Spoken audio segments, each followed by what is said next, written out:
Hello, everyone out there. It's Cash from Collectors of the Coast doing another Fireside chat. Tonight, I wanted to give a big clue for the Guess the Card promo. We had a lot of guesses in our first video for it. We didn't have nearly as many guesses in the second video, so I want to get this pretty fast into the video, and so hopefully lots of people will throw guesses, and I'll be able to give away the pack. It's kind of itching to give it away. I want to do another one, so basically, just a quick review. Basically, what happened is they pulled out a War of the Spark booster, shuffled the cards, flipped one over, and your job at home is to put a guess in the comments to guess the card. Every time we have a new video, you get a new chance to guess. So if you guessed in the first video, you can guess again. Now we're in the third video, so you can guess again. So the first clue we gave, which was in the couple videos ago, was that it is not a legendary permanent. There is a phenomenal legendary permanent in the pack, but it is not that card. So the big clue we have tonight, it is not a permanent. So that eliminates a lot of the cards. So I'm hoping we'll get it this time, taken with the cards that people have already guessed and how many basically non-permanents there are in the set. That really narrows it down. So good luck, everyone. Do watch the video comments. I always respond. If you get it, you will need to email me at collectorsofthecoast@gmail.com. I need your address so I can send it to you. Okay. If it's somebody who's already done something with me, I'll either throw it in with what you got, or I'll send it separately if I've already sent stuff out to you. So today I wanted to talk a little bit about Magic the Gathering finance. Ikoria is coming out soon. I am fingers crossed. I did order some that I think is going to come early, maybe as much as a week to 10 days early.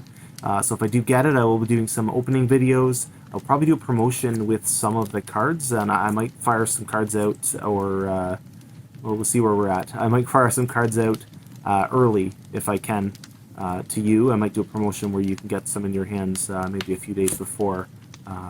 We'll do it right away and mail them out right away. So tonight I am going to open a few packs as well while I chat. I'm going to talk about some Magic the Gathering Finance. I'm still going for Croxa.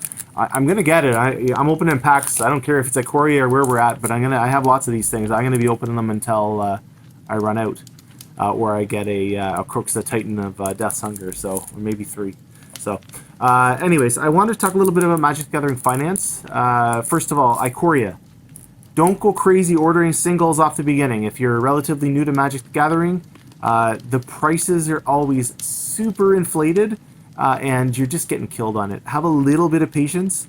You're probably better off, honestly, you're probably better off to open packs at the beginning because the singles are absurd. I know I was watching on Facebook, a couple people ordered stuff for like $40, and the cards are already, they're down to like, it's not even out yet. They're already down like $20. So because people are starting to figure out how strong they are online. So just have a little patience. Prices should be a little more settled kind of off the beginning, I think, because of the arena already having the cards, so we have a good idea what's strong and what's crap.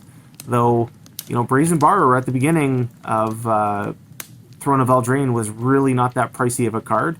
Same as Croxa was not that pricey of a card. It was always a bit pricey, but still, it's really went up, and things really settle in.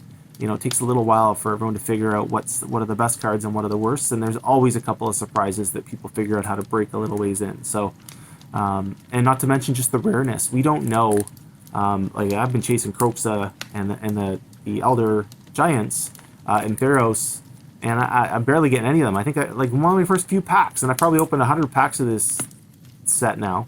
And in one of my first few packs, I got an Elder Giant. I haven't gotten one since. So, we don't know exactly how the rareness, how they're going to put things out in packs. So, well, that'll kind of settle out, and you'll see they're doing some weird things with rareness of cards, and we don't know what easy ones are to get, which ones you're going to find 4 versions really easy of. Some of the gods didn't seem that hard to get in Theros, but some of the others really hard. So, be careful. Anyways, if you're wanting to invest in Magic the Gathering, so. I've kind of been playing now since about 2000, and I bought some cards. I actually bought some sets, which have aged quite well. I bought, when there was a little bit of a downturn, I bought, I think, a set of Visions. I bought a set of Weatherlight. I have sets of Apocalypse and Invasion and Odyssey and some cards from back then. Some of them have aged horrendously. Cards like Call of the Herd, which I gave one away recently, it was $20-something. Now it's like 60 cents or something. It's or 92 cents. Either way, it's cheap, and it hurts me that and I stopped playing for a little while. And this is what happens with Magic the Gathering. You stop playing, and the stuff sits in a closet for a while, and then you come back a few years later as you something brings you back into it, or you just get time. And sometimes they're worth more, and sometimes you're like, okay, well, what can I get for these things? And someone offers you, $200 for $500 worth of cards, and you take it because you don't know how else to get rid of them. So in general, I would just say, if you are going to invest in it, you have to be willing to wait a little bit of time. You want to be kind of smart about how you're doing it. This is a pretty good time for investing. There's if you're smart, you gotta pick your spots. Some stuff's really expensive. A lot of the sealed product right now is actually really hard to get, so it's a little pricey in general. But I honestly think things like sets like Modern Horizons, Battle Bond, I think they have a long way to go up. The Throne of Eldraine collector packs, even a regular Throne of Eldraine booster box, people loved opening them. And you think about 2 years from now, if you're a brand new or a relatively new Magic the Gathering player and getting to open up Throne of Eldraine, it's a wonderful experience, and I can't see that those cards aren't going to go up, even though there's lots of the singles on the market. But being able to open up those packs is going to be really fun. It's like the old Lorwyn, right? No one got to open Lorwyn, and Lorwyn is amazing. So many really cool cards. So just show you a couple of cards I got. I got a Lionfish, Destiny Spinner, Hero of the Nyx Bloom, and I got myself a rare Gravebaker Lamia, which I think I have a gentleman who's looking for this card, so maybe I'll pop him an email. If you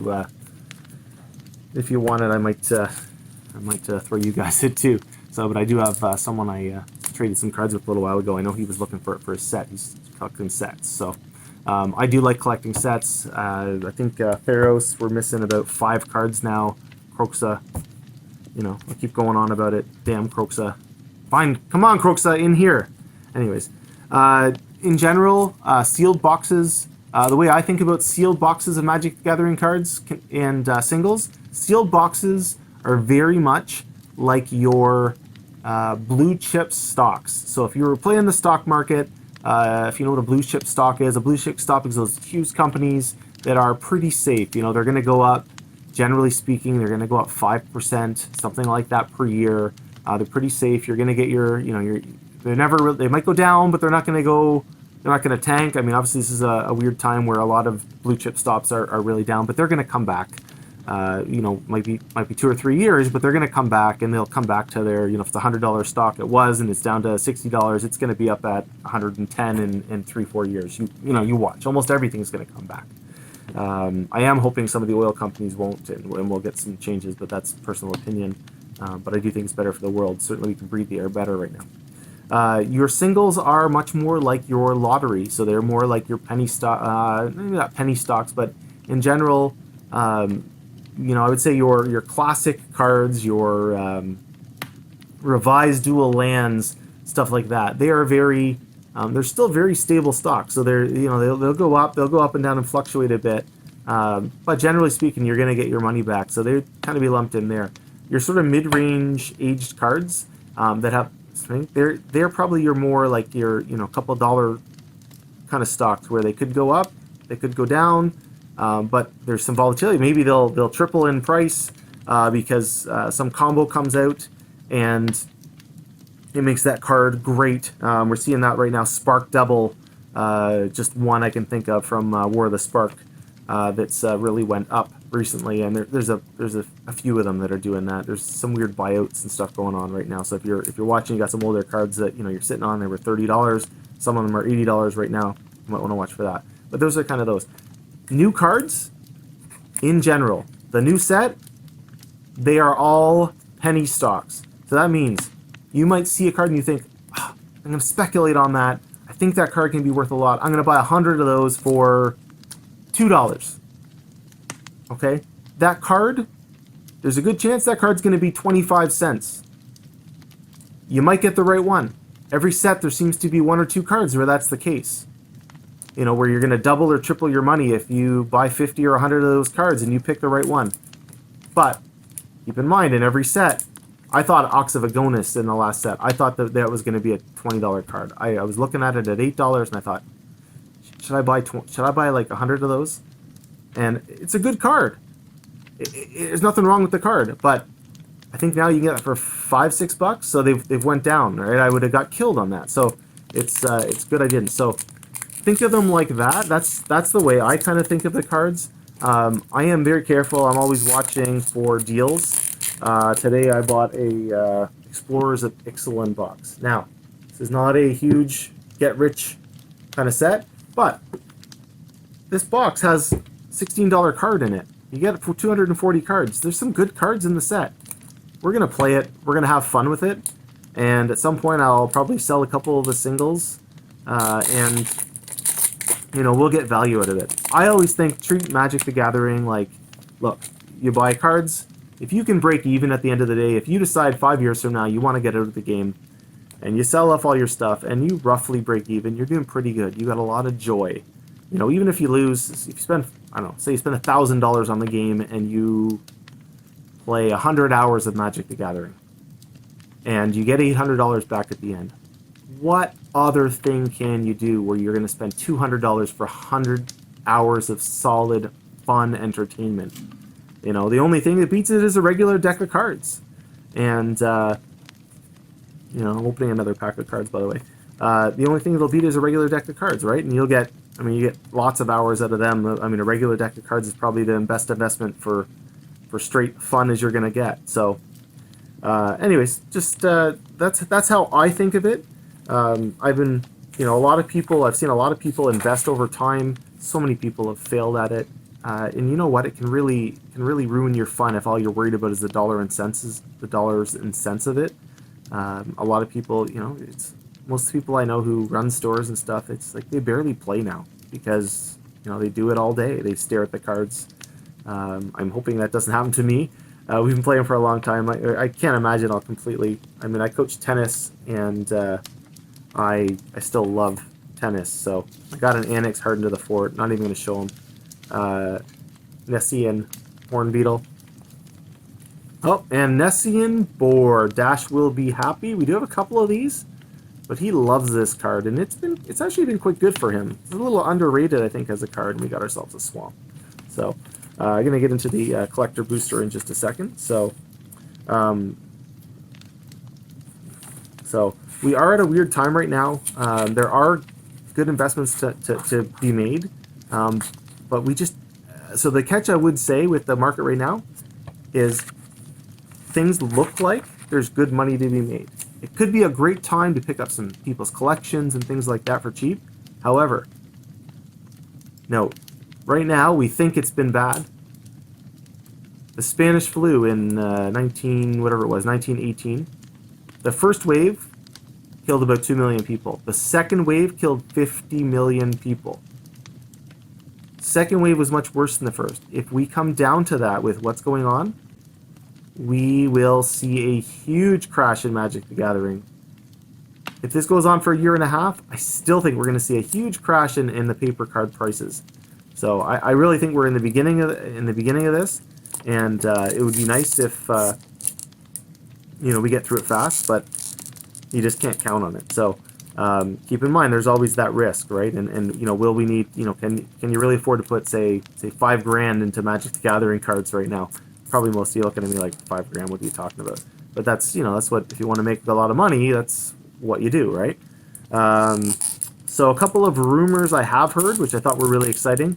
One rumor I heard is that there is going to be an ice world. So there will be some kind of set where there is some kind of ice world in it. It'll be themed around an ice world. You know, previously we've had Ice Age, we've had the Cold Snaps, Modern Horizons had the Snowlands, but this looks like it'll be a complete ice world. So it looks like that's somewhere in development. I don't know how far ahead they plan.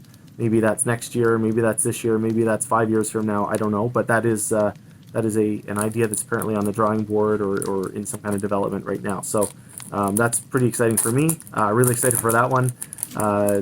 And I think it'd just be awesome. Obviously, good for the anyone who's got a whole bunch of snow-covered lands. They'll probably be maybe even more valuable. So, also sounds like there might be a Modern Horizons too. And I will say, Modern Horizons might be. I don't know if it's my favorite set of cards, but I think it might be one of the best executed set of cards that Magic the Gathering has brought out. It was priced higher than normal, but it wasn't crazy. The cards in general, a lot of unique cards that are really good, and just wonderful. I mean, wonderful. Renin 6, such a unique, awesome card. Urza, Prismatic Vista, way underrated as a land. That land is an absolute bomb of a card. You can get any color mana out of your deck and pull. You know, you get them. They're amazing. Got an island, forest. Got a Ashiok Sculptor of Fears, mythic. Not bad. Oh my goodness! Yes! Finally. Okay, this is not Croxa, but I have not gotten a Polychronos, and I got one finally. I'm so happy. And a full art to boot. 2 mythics in a row. Polychronos. Fan-frickin-tastic. And I just dropped all the rest of the cards. Hopefully I didn't ruin anything. Oh my goodness. Yes! Yes! Alright. Polychronos. This is way deep in the video. I hope someone saw this. I got a Renata since these are all in order. I got a foil Shadow the Sky, which is a very good clearing spell. It certainly is. I got a Caliph, Beloved of the Sea, and a zombie token. So I don't think Polychronos is actually worth a super amount, but I have been waiting for this card, and it is actually probably in many ways I want to add this to decks a lot more than I want to add Croxa, and I refuse to buy them. You know, I was looking at them. I could have probably, I think at one point I could have bought them for $4 or something. I don't know what they're worth now. The regular one anyway. And I refuse to buy it when I'm opening packs. So anyways, congratulations to me. That's pretty much all I wanted to talk about today. I don't think I have anything else I wanted to cover. So everybody stay safe out there and have a magical day. We'll be doing more videos tomorrow. Couple things. I missed at the beginning. We have done 7 videos. We filmed 7 of our 10 videos for our subscribers for the promos. 5 of them have shipped. 2 of them have not. You know who you are. I have emailed them why I have not shipped them yet. But I have 3 left to do, so those 3 have not shipped yet. But we'll kind of bring them out over the next... I was going to bring them out every day, but it's just honestly the editing work on them is crazy. By the time I put all the prices in, I keep screwing them up. So we'll get them up probably over the next, say, 5 days or something. Probably by the end of the week we'll have the last one out, and I'll ship them out as well, and we'll get them out to you. So we've been hitting absolute home runs in them. The last one that I think we published is like $72 worth of cards, $40 for $72 cards shipped to your house. It's so good, and getting cards like what do we get in that one? We got taxes and what's the blue one? I don't know what the blue one is, but it was $22 card. I mean, just those 2 cards alone, you can't lose. So they've been fantastic. They've been fun to do. I know I have had a personal problem. I've never opened cards for other people before, and the whole opening cards, Steve, if you're watching this, it kills me to open a $40 card to Fairy of all cards, which is a card that is just awesome and I love, and to send it out to you. I was like, oh my god, I gotta send this card to somebody? It's crazy. It's a really different experience. So really happy for you guys to get the good cards. But it's been really, really weird to do that. Partially why I'm opening some packs in these videos, because I'm having envy of you guys for getting some good cards in them, and I don't want to go crazy and start opening all the boxes of cards I have saved up. So anyway, everybody have a magical day, and take care of yourself.